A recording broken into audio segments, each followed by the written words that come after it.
Hello दोस्तों, तो हम आज इस वीडियो में जैन धर्म के बारे में बात करने जा रहे हैं। जैसे कि हमने पिछली वीडियो में बौद्ध धर्म से सारी डाउट्स को पढ़े और अच्छी तरह से समझा भी, और आज हम जैन धर्म के बारे में पढ़ेंगे। तो जैन धर्म शुरू करते हैं। तो हम देखते हैं जैन धर्म का संस्थापक कौन था।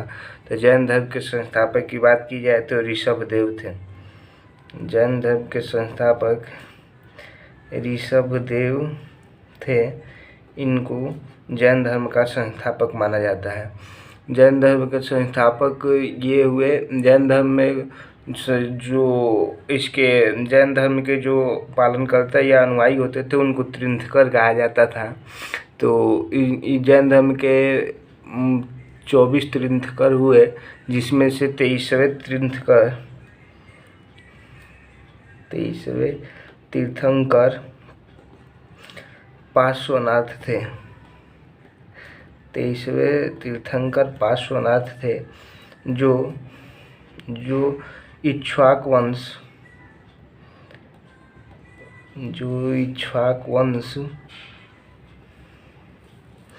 काशी के इक्ष्वाक वंश, काशी के वहाँ के राजा जो थे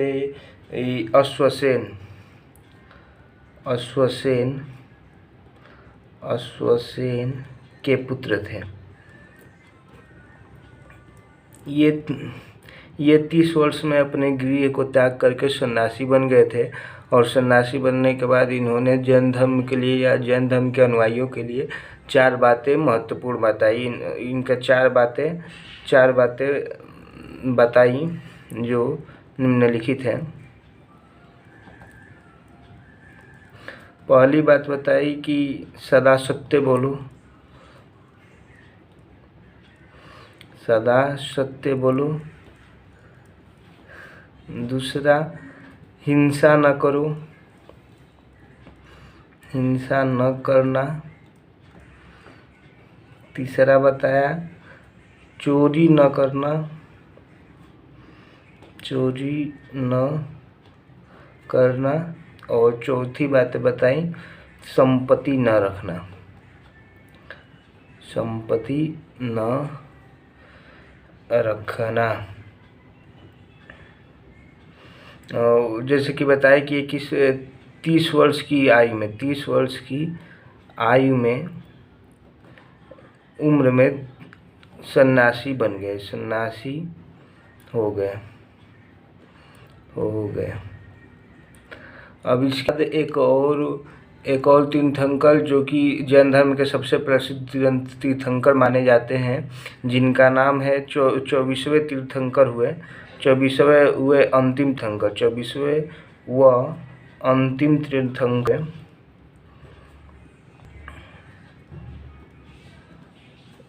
तीर्थंकर महावीर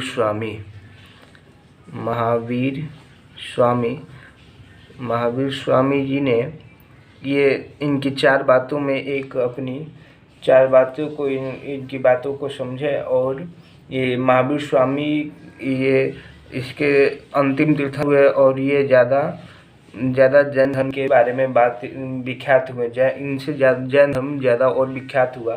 तो इनके बारे में थोड़ा जानते हैं। तो महावीर स्वामी का जन्म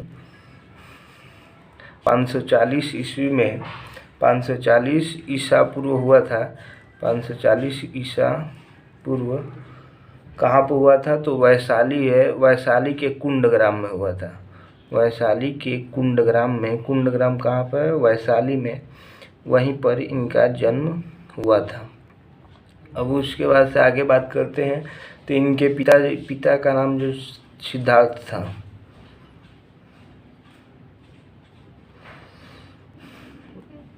और माता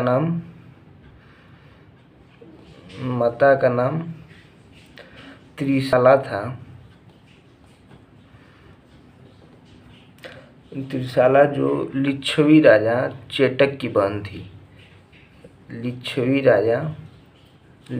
के राजा चेटक की बहन थी। और इनके बचपन का नाम इनका जानेंगे तो बचपन का नाम इनका था वर्धमान। बचपन का नाम इनका वर्धमान था। इनके 30 वर्ष की उम्र के जब हुए, ये 30 वर्ष की उम्र की आयु में 30 वर्ष की उम्र में 30 वर्ष की उम्र में ही जब हुए थे, इनकी माता और पिता दोनों का मृत्यु हो गया। और मृत्यु होने के पश्चात इन्होंने अपने बड़े भाई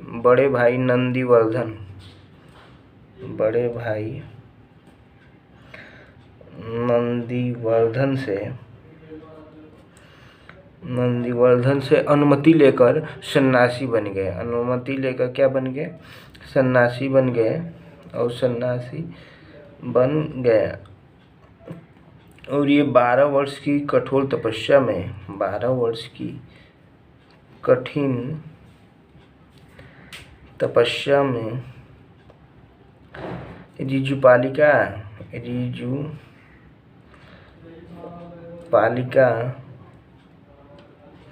नदी के तट पर साल वृक्ष के नीचे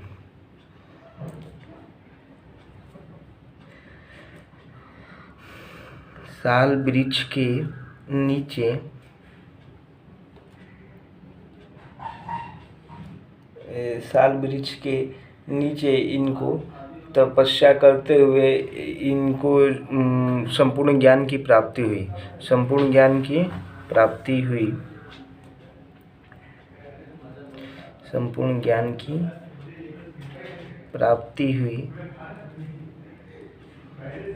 तो इनके वहाँ से अन्य नाम भी विख्यात होने लगे। अन्य नाम में इनका विख्यात हो गया।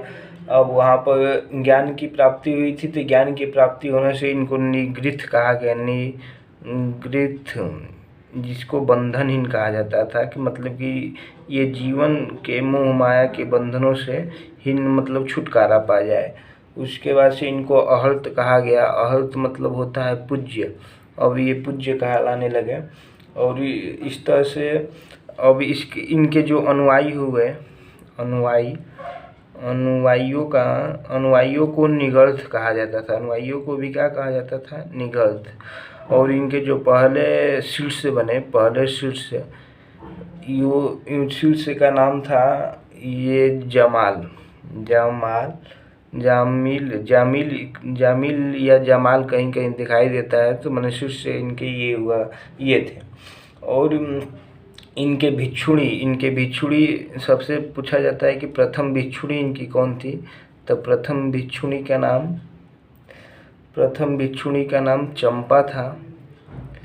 और एक और पूछा जाता है भिक्षुणी सभा की प्रधान का क्या नाम था। भिक्षुणी सभा का प्रधान कौन थी? तो याद रखिएगा, चंदना थी। तो जैन धर्म से रिलेटिव इतनी बातें थी। और हमको आशा है कि ये वीडियो आपके लिए बहुत ज़्यादा हेल्पफुल होगी। Thank you.